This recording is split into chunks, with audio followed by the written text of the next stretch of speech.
entendus, pas écoutés par notamment le juge, qui préférait lire les rapports falsifiés et mensongers de la structure où j'étais plutôt que d'écouter ma parole, moi d'enfant qui était en souffrance. Moi, contrairement à Sonia, j'avais l'occasion de voir le juge seul. Le juge me posait, mais ça n'empêchait pas de ne pas m'entendre en fait. C'est-à-dire qu'il me prenait seul dans le bureau, il prenait le temps. Pour moi, là où ça se joue sans nous, c'est à plusieurs niveaux. Enfin, sur le recueil de notre parole, en tout cas. Le premier étant sur, évidemment, les audiences, la question des audiences. Moi, je sais que j'ai été placé dans un grand département quand même, c'était les Yvelines, et le juge des enfants qui a commencé ma mesure de placement, donc à ma naissance, je ne l'ai plus jamais revu. Et j'ai changé de juge tous les 2 ans. Donc je n'ai vu à chaque fois, je n'ai jamais vu le même juge à chaque audience que j'ai pu faire pour renouveler mon placement. Voilà. Donc ça, du coup, ça posait quelques petits problèmes parce que finalement, le nouveau ou la nouvelle qui est arrivée se basait sur des rapports ou sur des écrits qui existaient déjà et sur lesquels, moi, j'avais pas eu forcément mon mot à dire. Et ça, c'est assez problématique. Le petit garçon rentre dans le bureau du juge et on l'entend hurler, on l'entend pleurer, on l'entend supplier de retourner avec sa maman. Et à la fin, on l'entend rire.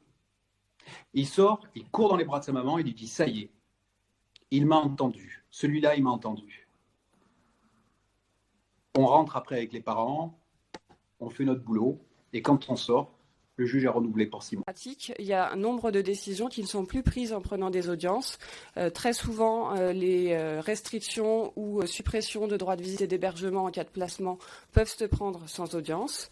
De la même manière, les décisions tenant à déléguer l'autorité parentale à l'aide sociale à l'enfance pour des actes ponctuels vont être prises souvent sans audience.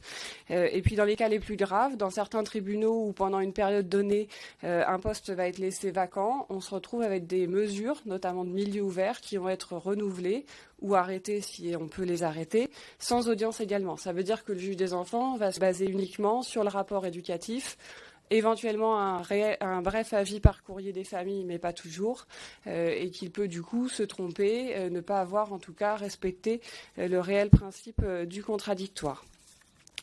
De la même manière, quand l'audience est organisée, on constate qu'il y a un manque de temps du juge des enfants quand on est obligé de passer 5-6 dossiers par matinée au lieu de 3 ou 4 dans un monde idéal, je dirais.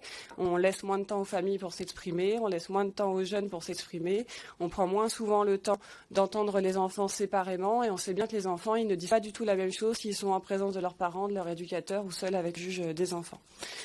Par ailleurs, pour pouvoir parler des choses, il faut pouvoir faire des audiences. Et en réalité, à part pour les audiences avec échéance et encore, parfois on n'est pas en capacité de le faire, donc on n'est pas en capacité de débattre de ça, d'avoir un cadre contradictoire qui ne soit pas que les rapports écrits des services et qu'on ait aussi le point de vue des familles.